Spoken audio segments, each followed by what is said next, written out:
أعوذ بالله من الشيطان الرجيم. Alhamdulillah, kita bersyukur kepada Allah Azza wa Jal yang telah memberikan kepada kita semua banyak kenikmatan, sehingga pada kesempatan kali ini kembali Allah mengizinkan kita untuk pembahasan dari sunnah-sunnah keseharian Rasulullah Sallallahu Alaihi Wasallam, dari bangun tidur sampai tidur kembali.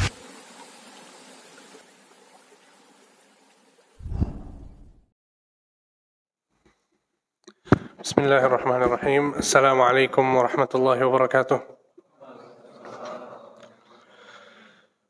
Innal hamdalillah nahmaduhu wa nasta'inuhu wa nastaghfiruh wa na'udzu billahi min shururi anfusina wa min sayyiati a'malina man yahdihillahu fala mudilla lahu wa man yudlil fala hadiya lahu.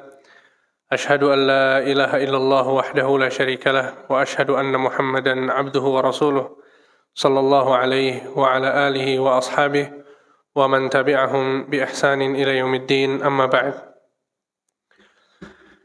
Ikhwani fillah wa akhwati fid din rahimani wa rahimakumullah jami'an. Kita akan melanjutkan kajian dari sunnah-sunnah keseharian yang diajarkan oleh Rasulullah sallallahu alaihi wasallam. Pada pertemuan yang lalu kita telah menyebutkan apa saja sunnah-sunnah yang berkaitan dengan seorang itu bangun dari tidurnya, kemudian masuk di waktu subuh. Masih berkaitan dengan waktu subuh sampai terbitnya matahari, ada satu sunnah yang penting untuk diketahui, yaitu melaksanakan sholat sunnah rawatib. Melaksanakan sholat sunnah rawatib. Dan ini merupakan salah satu amalan sunnah yang bisa dikerjakan oleh setiap muslim setiap harinya. Sehingga melaksanakan sholat sunnah rawatib, ada dua pendapat di kalangan para ulama tentang jumlah rakaat sunnah rawatib. Yang pertama adalah 10 rakaat, dan pendapat yang kedua adalah 12 rakaat. Adapun yang menyatakan bahwa jumlah rakaatnya adalah 10 rakaat, maka mereka berdalil dengan satu hadis yang dibawakan oleh Abdullah ibn Umar. Beliau berkata, "Hafiztu minan Nabi sallallahu alaihi wasallam 10 rakaat." Sesungguhnya aku menghafal dari Nabi sallallahu alaihi wasallam 10 rakaat. Kata beliau, "Raka'ataini qabla adh-dhuhri." 2 rakaat sebelum zuhur. "Wa raka'ataini ba'daha." 2 rakaat setelah zuhur. "Wa raka'ataini ba'dal maghrib fi baitih." 2 rakaat setelah maghrib di rumahnya. "Wa raka'ataini ba'dal isya fi baitih." 2 rakaat setelah isya di rumahnya. "Wa raka'ataini qabla subhi." Dan 2 rakaat sebelum sholat subuh. Sehingga ini adalah yang disampaikan oleh seorang sahabat yang bernama Abdullah ibn Umar. Beliau menyampaikan bahwa aku menghafal dari Nabi SAW 10 rakaat setiap hari. Adapun pendapat yang kedua yang menyatakan bahwa jumlahnya ada 12, maka dalilnya adalah hadis yang dibawakan oleh Ummu Habibah. Ummu Habibah adalah salah seorang istri Nabi SAW. Beliau mengatakan, "Sami'tu Rasulullah sallallahu alaihi wasallam yaqul." Aku mendengar bahwa Nabi sallallahu alaihi wasallam bersabda, "Man shalla 12 rak'atan fi yaumin wa lailah, buniya lahu bihinna baitun fil jannah." Barang siapa yang salat 12 rakaat sehari semalam, maka dia akan mendapatkan rumah di surga. Ya, akan dibangunkan untuknya rumah di surga. Lihat, di sini ada dua pendapat yang berbeda. Yang dikatakan Abdullah bin Umar adalah 10, Ummu Salamah 12. Kemudian beliau juga mengatakan arba'an qabla adh-dhuhri, 4 rakaat sebelum zuhur. Wa raka'ataini ba'daha, 2 rakaat setelah zuhur. Wa raka'ataini ba'dal maghrib, 2 rakaat setelah maghrib. Wa raka'ataini ba'dal isya, dan 2 rakaat setelah isya. Wa raka'ataini qabla salatil fajri, dan 2 rakaat sebelum salat subuh. Sehingga perbedaannya di mana antara hadis Abdullah bin Umar dengan Ummu Salamah? Sebelum zuhur. Abdullah bin Umar mengatakan berapa rakaat? 2 rakaat, tapi Ummu Salamah berapa? 4 rakaat. Dan kedua sahabat ini, mereka menisbatkan hal ini kepada Nabi SAW. Maka mana yang dipilih? Para ulama mengatakan kita memilih yang 12 rakaat. Kenapa demikian? Karena secara konteks hadis kita dapatkan Abdullah bin Umar mengatakan, aku menghafal dari Rasulullah SAW 10 rakaat. Faham antum ya? Tapi Ummu Salamah mengatakan, Nabi SAW bersabda, barang siapa yang sholat 12 rakaat, maka akan dibangunkan baginya rumah di surga. Sehingga secara konteks hadis Ummu Salamah itu lebih kuat. Kenapa? Karena langsung menukilkan dari sabdanya Nabi SAW. Sedangkan Abdullah bin Umar, beliau menceritakan tentang apa yang dia hafal dari sholat-sholat yang dilakukan oleh Nabi SAW. Ya, kemudian juga dalam hadis lain, ya, Aisyah radhiyallahu anha pernah mengatakan, anna Nabi sallallahu alaihi wasallam kana la yada'u arba'an qabla adh-dhuhri. Sesungguhnya Nabi sallallahu alaihi wasallam tidak pernah meninggalkan salat 4 rakaat sebelum zuhur. Lihat, ini Aisyah menguatkan statementnya siapa? Ummu Salamah. Ya, sehingga ini pendapat yang lebih rajih. Kemudian dalam riwayat Muslim, Aisyah mengatakan, kana Nabi SAW yusalli fi baiti qabla dhuhri arba'an. Sesungguhnya Nabi SAW senantiasa sholat di rumah 4 rakaat sebelum pergi ke masjid untuk sholat zuhur. Ya, dan ini juga lebih menguatkan lagi bahwa Abdullah bin Umar tidak melihat Nabi SAW sebagaimana dilihat oleh Aisyah istrinya dan juga Ummu Habibah istri Nabi SAW. Ya, sehingga dari paparan ini para ulama mengatakan bahwa sholat sunnah rawatib jumlahnya adalah 12 rakaat. Ya. Dan disunnahkan sebagaimana yang kita diskusikan tadi pagi ya, bahwa sholat sunnah rawatib itu disunnahkan untuk dilakukan di rumah. Ya, sholat sunnah rawatib itu disunnahkan untuk dilakukan di rumah. Nabi SAW mengatakan, "Shallu ayyuhan nas fi buyutikum." Sholatlah kalian di rumah kalian.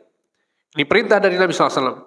Fa inna afdhala salatil mar'i fi baitihi illa salatul maktubah. Kemudian kata Nabi, sesungguhnya sebaik-baik salat yang dilakukan oleh seseorang adalah di rumahnya kecuali salat 5 waktu. Salat 5 waktu lebih afdal di masjid, sebagaimana yang tadi kita sebutkan ya pada pertemuan pertama. Akan tapi kalau salat sunnah maka disunnahkan untuk melakukannya di mana? Di rumah. Ya, dan para ulama menyebutkan di antara hikmahnya adalah agar seorang itu menghidupkan rumahnya dengan ibadah. Menghidupkan rumahnya dengan kebaikan-kebaikan. Sehingga rumahnya menjadi berkah. Ya, didatangi oleh malaikat. Karena dalam sebuah hadis Nabi SAW mengatakan, Ij'alu min salatikum fi buyutikum. Jadikanlah sebagian salat kalian itu dilakukan di rumah-rumah kalian. Wala tattakhidhuha qubura. Dan jangan kalian jadikan rumah kalian seperti kuburan. Apa maksudnya? Jangan jadikan rumah seperti kuburan. Kuburan bukan tempat ibadah. Kuburan bukan tempat ibadah. Sehingga di zaman Nabi SAW, Nabi SAW mengarahkan para sahabat ibadahnya itu di masjid, ya, di rumah masing-masing. Itu yang diarahkan oleh Nabi SAW. Kuburan bukan tempat untuk beribadah. Sehingga Nabi mengatakan kepada sahabat-sahabatnya, jangan kalian jadikan rumah kalian seperti kuburan karena nggak ada ibadah di sana. Mungkin kalau zaman sekarang konteksnya berbeda ya. Malah yang ramai yang di kuburan ya. Akan tapi subhanallah di sini Nabi SAW mengatakan bahwa jangan kalian jadikan rumah kalian seperti kuburan. Maksudnya adalah bahwa kuburan bukan tempat untuk beribadah. Ya, tidak ada keutamaan, tidak ada fadilah khusus pada saat seorang membaca Al-Quran di kuburan atau dia melakukan ibadah-ibadah di kuburan kecuali ziarah. Kecuali ziaratul kubur. Ya, kita mengunjungi kubur, mengantar jenazah, mengingat akhirat, itu sunnah. Ya, diperintahkan oleh Nabi SAW. Sehingga ini yang disabdakan oleh Nabi SAW agar seorang itu meramaikan rumahnya dengan ibadah. Ya, dan di sisi lain, tentu ini juga menjadi pendidikan ya untuk anak-anak dan istri kita. Khususnya kita adalah para lelaki, para suami yang punya istri, punya anak. Ya, karena seringkali ketakwaan dari suami itu akan berimbas kepada keluarganya. Dan seringkali nasihat berupa perilaku itu lebih berimbas daripada nasihat berupa ucapan. Oleh karena itu Al-Hasan Al-Basri rahimahullah seorang tabi'in mengatakan, "Idhin nasa bifi'lik wa la ta'idhum biqaulik." Nasihatilah orang-orang dengan perilakumu, jangan nasihati mereka dengan ucapanmu. Bukan berarti kemudian beliau melarang kita untuk menasihati orang lain dengan lisan, tidak. Tapi beliau di sini ingin menyebutkan bahwa betapa besarnya betapa besarnya pengaruh nasihat yang dilakukan dengan perilaku kita. Sehingga bisa dibayangkan, kalau kita sholat sunnah rawatib, 12 rakaat semuanya di rumah. Anak-anak kita bakal menyaksikan kebiasaan kita setiap hari melakukan itu. Apalagi kalau ditambah dengan sholat-sholat yang lain. Kita sholat duha juga di rumah. Ya, sebelum pergi kantor misalnya, kita sholat duha dulu di rumah. Kemudian sholat malam juga di rumah. Istri dan anak-anak kita menyaksikan bagaimana sosok pemimpin keluarga yang rajin sholat. Dipenuhi dengan ibadah, diramaikan dengan keberkahan ibadah. Ya, sehingga ini akan sangat berdampak positif pada keluarga. Dan ini yang dilakukan oleh Rasulullah SAW dalam keseharian beliau. Ya. Baik. Kemudian dalam hadis lain juga Nabi SAW menjelaskan tentang hal ini. Idza qada ahadukumus shalah fi masjidih falyaj'al li baitihi nasiban min salatih. Fa innallaha ja'ilun fi baitihi min salatihi khaira. Kata Nabi SAW, jika kalian telah menyelesaikan sholat di masjid, maka hendaknya kalian melaksanakan sebagian sholat di rumah kalian. Jadi disisakan sebagian sholat itu untuk di rumah. Kemudian kata Nabi, sesungguhnya Allah akan memberikan kebaikan pada rumah kalian karena sholat yang kalian lakukan.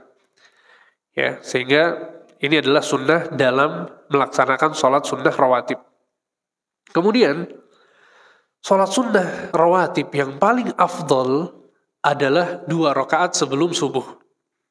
Adalah 2 rakaat sebelum subuh. Karena beberapa alasan. Yang pertama, karena 2 rakaat sebelum sholat subuh ya, adalah sholat sunnah yang paling dijaga oleh Nabi SAW.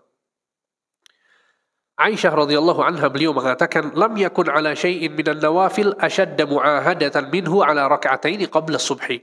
Kata Aisyah, sesungguhnya Nabi SAW tidak pernah menjaga sebuah sholat lebih daripada beliau menjaga 2 rakaat sebelum sholat subuh. Ini statement penting luar biasa dari Aisyah. Aisyah hidup, tinggal bersama Nabi SAW. Satu rumah bersama Nabi SAW, melihat ya apa saja sholat yang diperhatikan oleh Nabi SAW. Ternyata dari sekian banyak sunnah-sunnah dalam melaksanakan sholat, tidak pernah lebih menjaga sebagaimana menjaga 2 rakaat sebelum subuh. Kemudian alasan yang kedua adalah karena keutamaan sholat 2 rakaat sebelum subuh adalah lebih baik daripada dunia beserta isinya. Lebih baik daripada dunia beserta isinya. Nabi SAW bersabda, raka'atal fajri khairun minad dunya wa ma fiha. 2 rakaat fajar, maksudnya sebelum subuh, lebih baik daripada dunia beserta isinya. Kemudian dalam hadis lain Nabi SAW mengatakan, lahuma ahabbu ilayya minad dunya jami'an. Sesungguhnya melaksanakan 2 rakaat sebelum sholat subuh lebih aku sukai daripada dunia beserta isinya. Ya, sehingga ini adalah hadis-hadis yang sahih ya, diriwayatkan oleh Imam Muslim yang menjelaskan tentang keutamaan 2 rakaat sebelum subuh. Kemudian alasan yang ketiga yang menunjukkan bahwa sholat sunnah rawatib yang paling afdal adalah 2 rakaat sebelum subuh adalah karena Nabi SAW tidak pernah meninggalkan 2 rakaat ini baik dalam keadaan mukim ataupun dalam keadaan safar. Ya, sebagaimana yang kita ketahui bahwa di antara sunnah Nabi SAW, pada saat seseorang itu melakukan safar, dia tidak melakukan sholat sunnah rawatib. Jadi pada saat kita safar, kita tidak perlu melaksanakan sholat sunnah rawatib. Nabi SAW pada saat safar tidak melakukan sholat sunnah rawatib. Kecuali 2 rakaat subuh. Kecuali 2 rakaat subuh. Oleh karena itu dalam sebuah hadis Nabi SAW mengatakan, idza maridhal abdu aw safar, ya, kutiba lahu ma kana sahihan muqima. Jika seandainya seorang hamba itu sakit atau sedang bersafar, maka akan dituliskan untuknya pahala-pahala amalan yang biasa dia lakukan pada saat dia mukim ataupun dia sedang sehat. Ini apresiasi dari Nabi SAW. Bahwa Allah Azza wa Jal itu akan memberikan kepada kita pahala penuh pada saat kita sakit dan kita tidak bisa beraktivitas ibadah dengan sempurna. Dengan syarat pada saat kita sehat, kita beraktivitas dengan sempurna. Faham antum ya?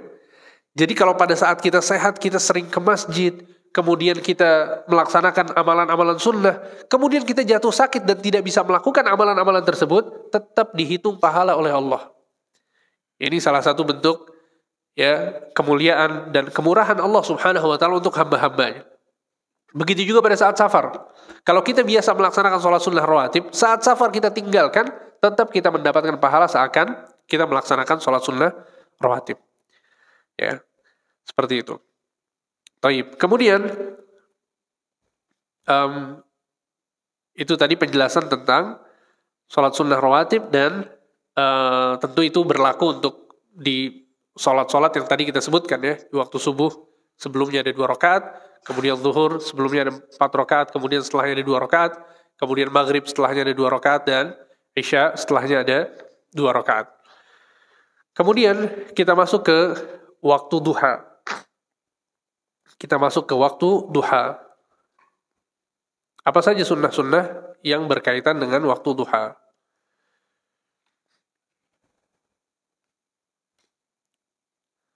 Taib. Waktu duha dimulai dari terbitnya matahari sampai masuknya waktu zuhur. Waktu duha itu dimulai dari terbitnya matahari sampai masuknya waktu zuhur. Ya, sehingga waktu syuruk yang kita tadi pagi melaksanakan sholat pada saat itu adalah awal kali masuknya waktu duha. Ya, sehingga tentu di antara amalan di waktu duha adalah melaksanakan sholat duha. Nabi SAW menyatakan tentang sholat duha bahwa sholat ini adalah sholat untuk orang-orang yang soleh, orang-orang yang kembali kepada Allah. Sholatul awwabin. Kata Nabi SAW, sholatul awwabin hina tarmadul fisal. Sholat orang-orang yang senantiasa kembali kepada Allah adalah pada saat panas itu menyengat. Ya, dan bahkan ini merupakan wasiat dari Nabi SAW untuk beberapa sahabatnya. Di antaranya adalah Abu Hurairah radhiyallahu anhu warḍah, seorang sahabat yang mulia. Beliau mengatakan, "Awsani khalili bithalath." Aku diwasiatkan oleh Nabi SAW untuk melakukan 3 perkara. Dan wasiat ini bukan cuma sekedar nasihat. Wasiat itu lebih ditekankan lagi daripada nasihat. Kalau nasihat, sekedar nasihat. Tapi kalau wasiat, seakan ini adalah perkara yang sangat penting yang tidak boleh ditinggalkan. Kata Abu Hurairah, aku diwasiatkan 3 perkara. Yang pertama, siyami thalathati ayyamin kulli syahr. Puasa 3 hari setiap bulan. Kemudian yang kedua, wa raka'atay duha. Agar aku melaksanakan 2 rakaat sholat duha. Wa an utira qabla an anam, dan aku diwasiatkan yang ketiga agar melaksanakan witir sebelum aku tidur. Melaksanakan witir sebelum aku tidur. Ya, sehingga ini adalah wasiat Nabi untuk Abu Hurairah, bahkan untuk sahabat-sahabat yang lain seperti Abu Darda, kemudian Abu Dzar Al-Ghifari juga diwasiatkan dengan wasiat yang sama. Ya, bahkan di antara keutamaan sholat duha adalah bahwa Nabi SAW menjelaskan ya, dalam sebuah hadis bahwa manusia itu memiliki 360 tulang sendi. Sekali lagi ini adalah wahyu dari Allah ya. Padahal di zaman tersebut ilmu kedokteran, ilmu yang menjelaskan hal-hal semacam ini tentu belum berkembang seperti sekarang. Tapi Nabi mengatakan bahwa manusia memiliki 360 tulang sendi, dan jika mereka melakukan sedekah sebanyak jumlah tersebut, maka ia akan terbebaskan dari neraka jahanam. Ya, jadi kalau seorang bersedekah setiap hari 360 kali sesuai dengan jumlah persendian kita akan dibebaskan dari api neraka. Sehingga itu poinnya.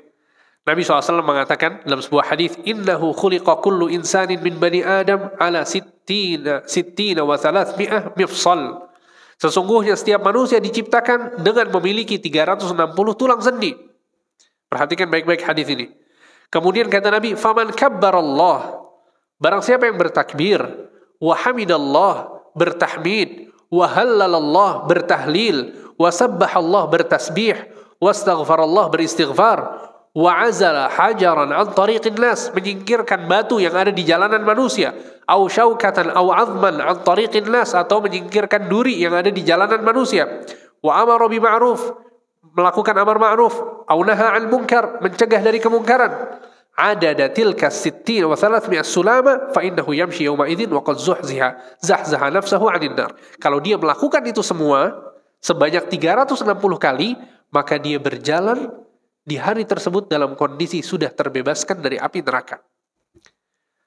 Paham syaratnya? Apa syaratnya? Bersedekah. Ternyata Nabi mengartikan sedekah di sini bukan cuma mengeluarkan uang saja.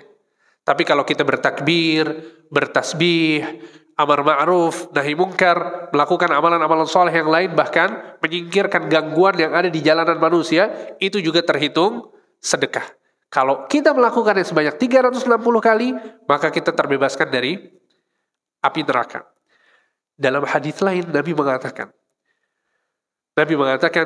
yusbihu ala kulli sulama min ahadikum sadaqah. Sesungguhnya setiap hari, setiap pagi, kalian dianjurkan untuk bersedekah atas setiap tulang sendi yang ada di badan kalian. Sebagai bentuk syukur kepada Allah, kita diberikan badan yang sempurna. Kemudian kata Nabi, fakullu tasbihatin sadaqah, setiap tasbih adalah sedekah. Wa kullu tahmidatin sadaqah, setiap tahmid adalah sedekah. Wa kullu tahlilatin sadaqah, mengucapkan la ilaha illallah adalah sedekah. Wa kullu takbiratin sadaqah, bertakbir adalah sedekah. Wa amrun bil ma'ruf sadaqah, wa nahyun 'anil munkari sadaqah. Amar ma'ruf nahi munkar itu semua sedekah kata Nabi. Wa yujzi'u min dzalika raka'atan yarka'uhuma min ad-duha. Dan itu semua bisa digantikan dengan melaksanakan 2 rakaat pada waktu duha. Allahu akbar, lihat. Pada saat kita mendengar 360, seakan-akan banyak banget jumlahnya. Dan kita sulit untuk melakukannya. Ternyata Nabi SAW memberikan alternatif kepada kita. Kalau kita sholat 2 rakaat, itu semua bisa digantikan dengan hal tersebut. Yang maksudnya tentunya adalah sholat duha. Ya, sehingga ini adalah keutamaan dari sholat duha. Ya, kemudian berkaitan dengan waktu sholat duha. Ya, tadi kita sebutkan bahwa waktunya dimulai dengan terbitnya matahari ya sampai waktu zuhur. Secara spesifik, ya Nabi SAW menyebutkan bahwa pada saat matahari itu terbit, Nabi SAW melarang kita untuk melaksanakan sholat. Nabi SAW melarang kita untuk melaksanakan sholat. Dari sini, para ulama mengatakan bahwa sholat duha itu dimulai bukan pada saat persis matahari itu terbit. Atau jika kita lihat di penentuan waktu sholat, itu adalah waktu syuruk. Bukan di waktu syuruk. Akan tetapi ditunggu sampai 15 menit setelah waktu syuruk. Kenapa ditunggu setelah 15 menit? Dalam sebuah hadis Nabi SAW mengatakan, ya, salli salat as-subh thumma aqsir 'ani as-salah hatta tatlu'a asy-syams hatta tartafi' thumma salli fa inna as-salata mashhudatun mahdhurah hatta yastaqilla dhilla bir-rumh thumma aqsir 'ani as-salah fa innahu hina idzin tusjaru jahannam. Nabi SAW menjelaskan pada saat seorang itu salat subuh, maka janganlah dia salat. Janganlah dia salat sampai matahari itu terbit. Dalam sebuah riwayat disebutkan, kata Nabi SAW, sampai matahari itu terbit, qaida rumhin, setinggi tombak. Setinggi tombak. Dan para ulama mengatakan maksud dari matahari terbit setinggi tombak itu kurang lebih antara 13 sampai 15 menit. Paham ya? Jadi justru pada saat waktu syuruk itu kita dilarang untuk sholat selama 15 menit. Jadi kita tunggu dulu setelah 15 menit setelah syuruk baru kemudian kita bisa sholat duha. Sampai kapan? Sampai waktu zuhur. Dan ternyata 15 menit sebelum zuhur juga merupakan waktu yang dilarang untuk sholat. Ya, dalam sebuah hadis Nabi SAW mengatakan, ya, jika matahari itu berada tepat di atas kalian, maka janganlah kalian sholat hinaha tusjaru jahannam. Karena pada saat tersebut, neraka jahannam sedang dipanaskan oleh Allah Subhanahu wa Ta'ala. Ya, sehingga kita berhenti sholat duha, kapan? Sekitar 15 menit sebelum sholat zuhur, sebelum azan zuhur, itu adalah waktu terakhir untuk melaksanakan sholat duha. Kemudian, adapun waktu yang paling afdal yaitu adalah beberapa saat sebelum waktunya berakhir. Beberapa saat sebelum waktunya berakhir. Karena Nabi SAW bersabda, "Sholatul awwabin hina tarmadul fisal." Salat orang-orang yang senantiasa kembali kepada Allah adalah saat panas menyengat. Adalah pada saat panas menyengat. Sehingga semakin matahari ini terasa panas, maka itu lebih afdal. Dan para ulama mengatakan tentu ya semakin siang semakin panas, sehingga dia lebih afdal daripada dilakukan di awal waktu. Ya tentu pada saat kita berbicara tentang sholat duha yang dilakukan di awal waktu setelah kita duduk di masjid, ya, setelah sholat berjamaah, itu ada pahala khusus, keutamaan khusus. Tapi pada saat kita berbicara tentang sholat duha secara umum, maka waktu yang terbaik adalah hina tarmadul fisal, yaitu saat panas sangat menyengat, kata Nabi Shallallahu Alaihi Wasallam. Kemudian yang terakhir tentang sholat duha adalah berapa rakaat seorang itu melaksanakan sholat duha. Maka disunnahkan untuk melaksanakannya 2 rakaat. Sebagaimana yang tadi kita sebutkan, bahwa jika seorang sholat 2 rakaat di waktu duha, seakan dia telah melakukan 360 kali sedekah, dan dengan dia melakukan hal tersebut, dia akan dibebaskan dari api neraka. Itu kalau sholatnya 2 rakaat. Jika ditambah 2 rakaat lagi, jadi 4 rakaat, maka ada keutamaan besar juga. Nabi SAW mengatakan, sesungguhnya Allah berfirman, jadi ini hadis qudsi, kata Allah Azza wa Jal, ya ibna Adam irka'li 4 rakaat awalan nahar akfika akhirahu. Wahai anak Adam, sholatlah untukku 4 rakaat di awal pagi, di awal hari, maka aku akan cukupkan seluruh urusanmu sampai akhir hari. Ya, sehingga ini jika dia melakukannya 4 rakaat. Dan dibolehkan seseorang menambahkan jumlah rakaat sholat duha tanpa batasan tertentu. Tanpa batasan tertentu. Berdasarkan hadis yang disampaikan oleh Aisyah. Beliau mengatakan, kana Rasulullah sallallahu alaihi wasallam yusalli duha 4 wa yazidu ma syaa Allah. Ya, kata Aisyah, sesungguhnya Nabi SAW beliau salat duha 4 rakaat dan beliau menambahkannya hingga rakaat-rakaat yang Allah kehendaki. Ya, dan konteks seperti ini, ila masya Allah, sampai jumlah rakaat yang Allah kehendaki, maksudnya adalah tanpa batasan tertentu. Ya, sehingga itu yang berkaitan dengan sholat duha. Kemudian yang terakhir adalah amalan di waktu duha, yaitu melakukan aktivitas yang halal dan bermanfaat. Melakukan aktivitas yang halal dan bermanfaat. Ya, sehingga Nabi Shallallahu Alaihi Wasallam menganjurkan umatnya untuk beraktivitas di pagi hari. Nabi tidak suka umatnya bermalas-malasan di pagi hari. Sehingga dalam sebuah hadis Nabi mengatakan, Allahumma barik li ummati fi bukuriha. Ya Allah, berikanlah keberkahan pada umatku di waktu pagi mereka. Sehingga jangan sampai kemudian ya seseorang tidak melakukan apa-apa atau bermalas-malasan di pagi hari. Abdullah bin Mas'ud, seorang sahabat yang mulia, pernah suatu hari beliau didatangi oleh seorang tamu. Kemudian tamu ini menunggu di depan rumah Abdullah bin Mas'ud, dan waktunya adalah setelah waktu subuh. Menunggu, dia tidak mengetuk pintu. Akhirnya Abdullah bin Mas'ud tidak sengaja keluar rumah, mendapatkan orang tersebut berdiri di depan rumahnya. Kata Abdullah bin Mas'ud, kenapa engkau tidak mengetuk pintu, minta izin agar aku keluar? Kata orang ini, aku takut, khawatir engkau dan keluargamu lagi tidur. Abdullah bin Mas'ud tersinggung. Beliau langsung ngomel, marah di situ. Kemudian beliau mengatakan, apakah engkau menyangka bahwa aku akan membiarkan keluarga aku tidur di waktu yang berkah ini? Ya, sehingga kebiasaan para sahabat adalah mereka beraktivitas dari waktu pagi. Bahkan Rasulullah SAW jika beliau hendak bersafar, beliau bersafar di waktu pagi. Jika beliau mengutus pasukan untuk berperang, diutus di waktu pagi. Ya, sehingga ini merupakan bentuk dari keutamaan di waktu pagi untuk dilakukan aktivitas yang halal dan bermanfaat. Ya, baik dia mencari nafkah misalnya, atau dia mempelajari ilmu, atau dia bernegosiasi dalam urusan dunia yang halal, yang thayyib, yang dibolehkan oleh Allah Subhanahu wa taala. Ya, apapun itu, intinya adalah dia beraktivitas dan memanfaatkan waktu tersebut untuk hal-hal yang dibolehkan oleh Allah Subhanahu wa taala. Barakallahu fikum. Semoga apa yang disampaikan bermanfaat. Ya, saya rasa cukup apa yang disampaikan. Insyaallah kita lanjutkan sunnah-sunnah yang berkaitan dengan waktu berikutnya di pertemuan berikutnya, yaitu besok setelah waktu subuh. Wassallallahu ala nabiyina Muhammad wa ala alihi wa sahbihi ajma'in.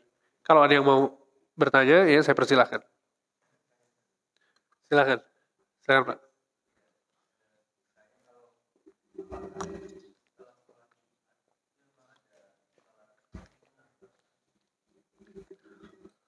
Baik, Abdullah bin Umar, betul ya, ada sunnah untuk melaksanakan sholat 4 rakaat setelah Jumat. 4 rakaat setelah Jumat. Abdullah bin Umar menyatakan bahwa Nabi Shallallahu Alaihi Wasallam beliau sholat 2 rakaat di masjid dan sholat 2 rakaat pada saat beliau di rumah. Ya, sehingga disunnahkan pada saat setelah sholat Jumat untuk melaksanakan 4 rakaat setelah Jumatan. Dan nanti insya Allah di pertemuan berikutnya kita akan bahas secara terperinci insya Allah. Ada lagi yang mau bertanya? Silakan Pak. Iya.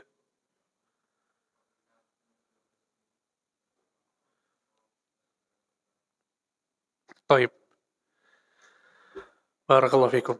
Ya jadi para ulama menyebutkan ya, bahwa ada waktu-waktu yang terlarang untuk sholat.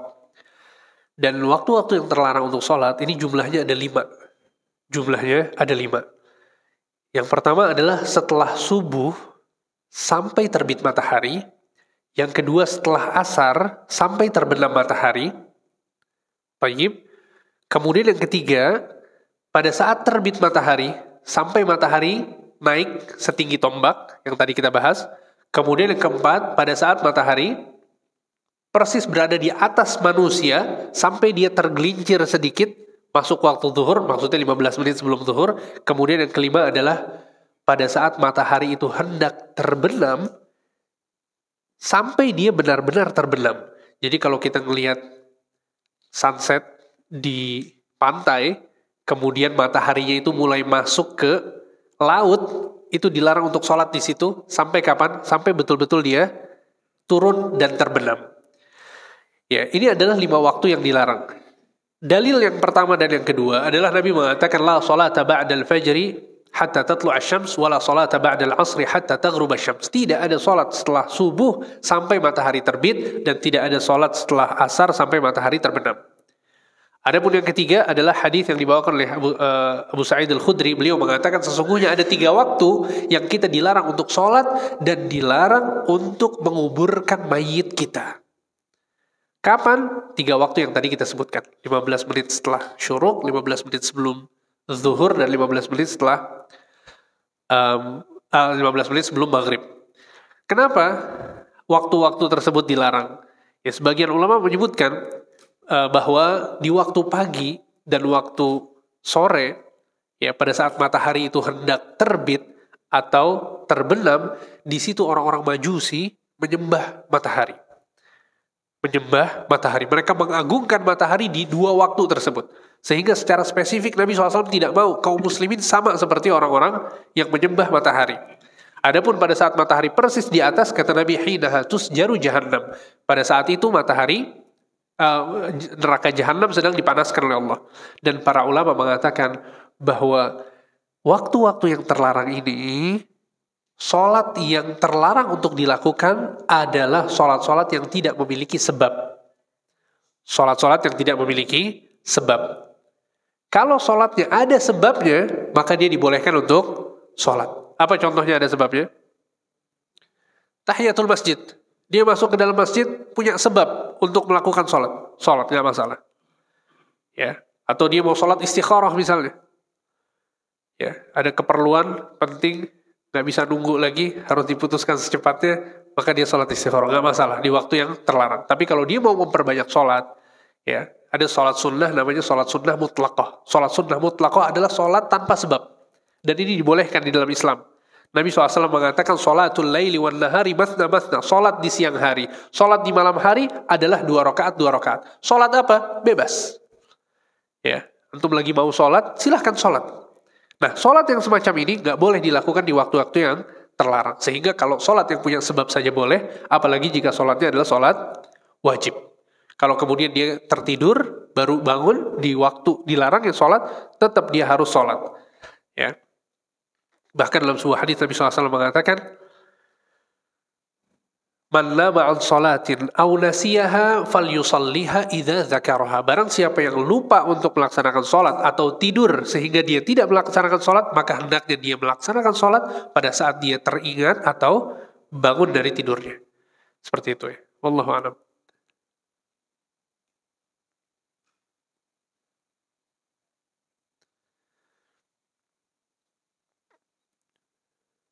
Lagi mau bertanya? Silakan, Aldi.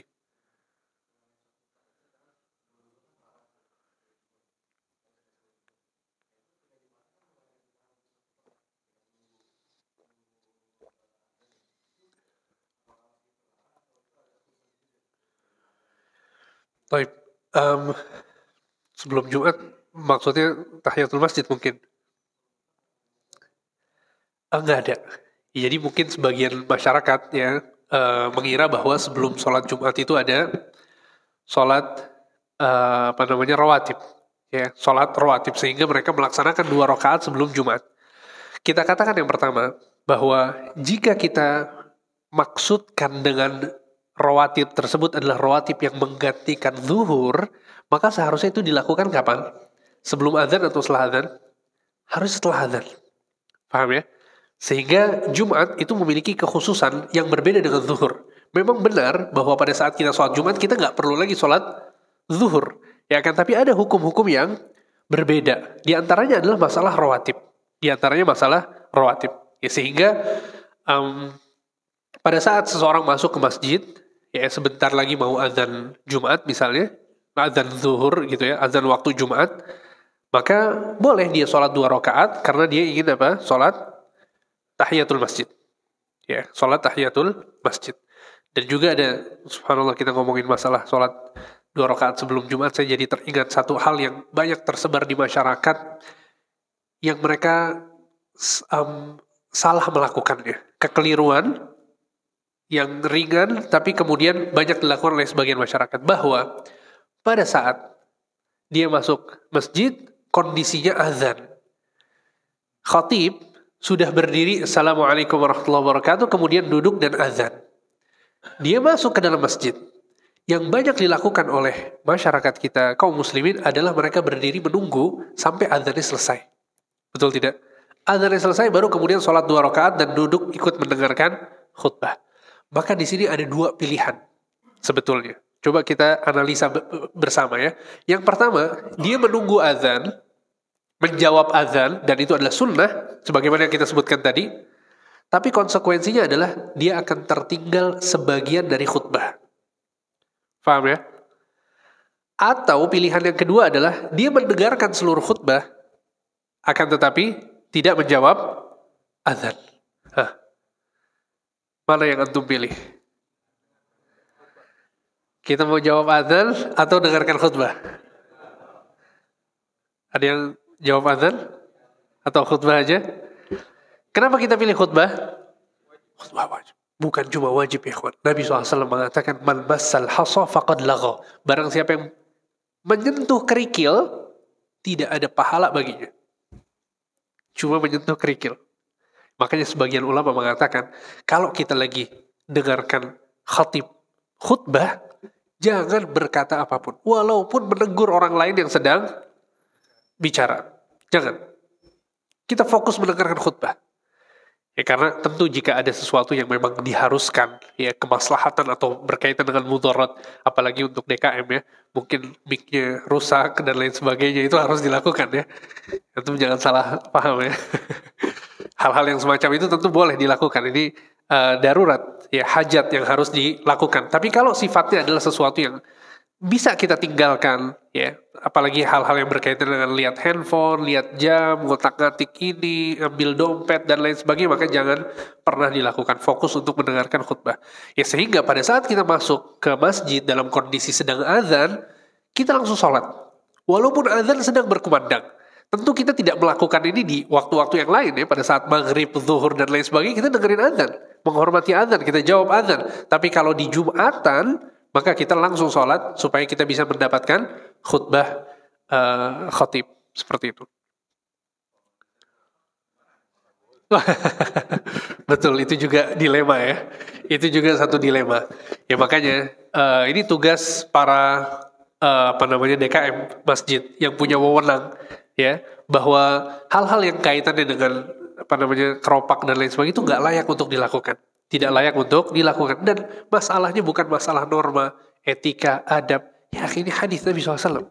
Nabi SAW yang menentukan hukum. Ya bukan kita. Sehingga aturan, ada aturan dari Nabi SAW. Subhanallah, saya lihat ada beberapa masjid, mereka muterin keropaknya. Kapan? Sebelum Jumatan. Sebelum Jumatan. Jadi DKM-nya itu betul-betul berusaha mengkondisikan ya, bahwa pada saat azan sudah 1 atau 2 menit lagi diambil keropaknya. Jadi dia betul-betul mencari momentum yang tepat ya. Intinya adalah bahwa hal itu tentu ya termasuk dari hal yang perlu kita kondisikan. Ya, jangan sampai kemudian kita lalai untuk mendengarkan khutbah. Seperti itu. Silakan Pak.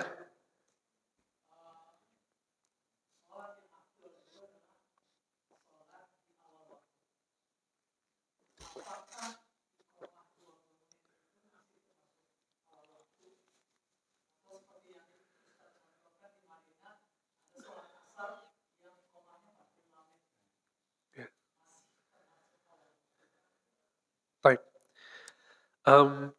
Masalah penentuan azan dan masalah penentuan iqamah ini sebetulnya kembali kepada kebijakan imam, dan imam melihat kemaslahatan orang-orang yang sholat bersamanya. Imam menentukan waktu iqamah itu berdasarkan kemaslahatan orang-orang yang sholat bersamanya, sehingga tentu ya itu masuk dalam kategori awal waktu, apalagi pada saat itu adalah jamaah pertama. Itu adalah jamaah pertama. Akan tapi pada saat kita bicara tentang penentuan iqamah, maka itu kembali kepada kemaslahatan bersama. Dan kalau di Indonesia ya, tentu yang menentukan siapa? DKM biasanya Pak. Sunnahnya adalah yang menentukan siapa? Imam. Jadi sosok imam ya di dalam Islam itu memiliki wibawa khusus. Wibawa khusus. Sehingga kalau kita lihat, khususnya di negara-negara Arab ya, yang jadi imam itu orang-orang yang dipilih yang sekiranya dia bisa mengayomi masyarakat. Sehingga kalau ada masalah di masyarakatnya, mereka curhatnya ke siapa? Ke imam. Kalau ada urusan penting, jika mereka ingin sesuatu yang mereka perlu memutuskan perkara, mereka perginya ke imam. Ya, sehingga imam dipilih orang yang bijak, yang sekiranya dia bisa mengumpulkan keinginan dari jamaah masjid. Sehingga tentu ya, jika kemudian itu adalah sholat yang pertama, ya maka itu masuk dalam kategori awal waktu, masih masuk dalam kategori awal waktu. Ya, adapun penentuannya maka itu dilihat dari kemaslahatan untuk jamaah yang sholat di masjid tersebut. Seperti itu. Ada lagi yang bertanya?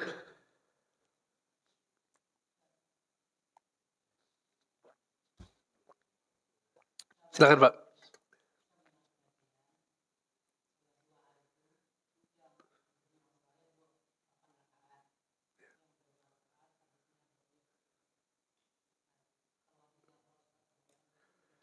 Iya, betul. Ya, jadi memang ada khilaf di kalangan para ulama tentang menentukan sholat rokaat sholat duha.